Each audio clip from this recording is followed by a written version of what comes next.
আজকে কি রান্না হচ্ছে বলো? আজকে রান্না হচ্ছে পনির আলুর পোস্ত। পনিরগুলোকে ভেজে নিয়েছি, কালকে বসিয়ে রেখেছিলাম, তো পনিরগুলোকে ভেজে নিয়েছি।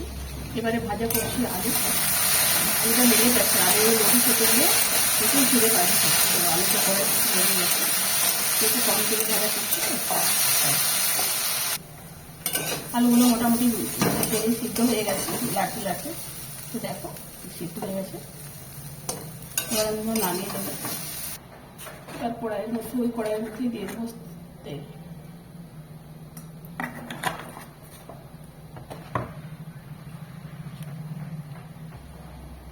কড়াইয়ের তেল গরম হয়ে গেছে, ওর মধ্যে দিয়ে দেবো একটা শুকনো লঙ্কা, একটা তেজপাতা।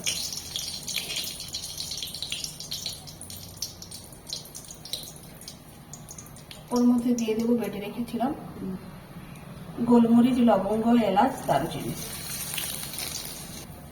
এগুলো ভাজা হয়ে গেছে, লঙ্কাটাও কালো হয়ে গেছে, তো ওর মধ্যে দিয়ে দেবো আমার কেটে রাখা টমেটো। টমেটোর মধ্যে দিয়ে দেবো নুন,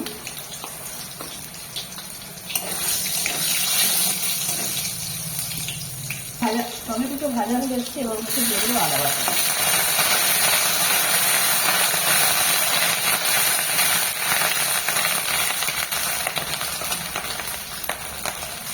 এগুলো দিয়ে দেবো একটু টমেটো সস।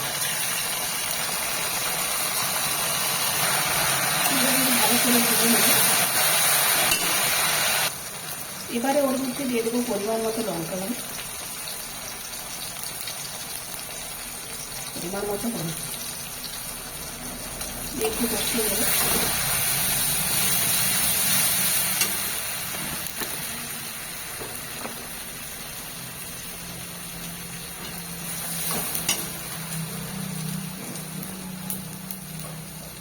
এবার ওতে দিয়ে দেবো পোস্ত, বেটে রেখেছিলাম পোস্ত।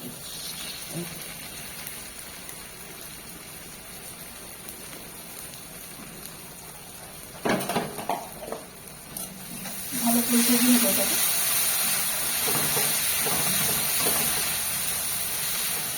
ভাজা হয়ে গেছে, এর মধ্যে দিয়ে দেবো ভেজে রাখা আলুগুলো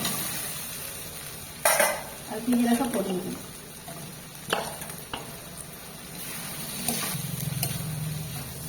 একটু ভালো করে ভেজে নেব, যেহেতু সবাই একটু করে নুন দেওয়া ছিল, তবু একটু নুন দিয়ে দেবো।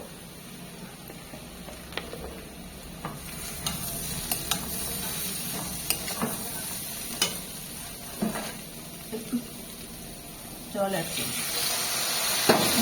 সেই জলটা পোস্ত বেটেছিলাম সেই জলটাই দিলাম, তাই সাদা দেখা। একটু করে এইভাবে জল দেবো আর কষে নেব। মোটামুটি দেখো কষানো হয়ে গেছে। যে টমেটো সসটা দিয়েছিলাম তার জন্য গ্রেভিটা ভালো হয়ে গেছে। এখন যেহেতু কোনো আলুকে আমি এর মধ্যে করি না, রেখে দেই না, এবারে আমি আমার পরিমাণ মতো যেটা রাখার গ্রেভি সেই মতো আমি জল দিয়ে দেবো। এবার গ্যাসটাকেও একটু কিন্তু বাড়িয়ে দেবো।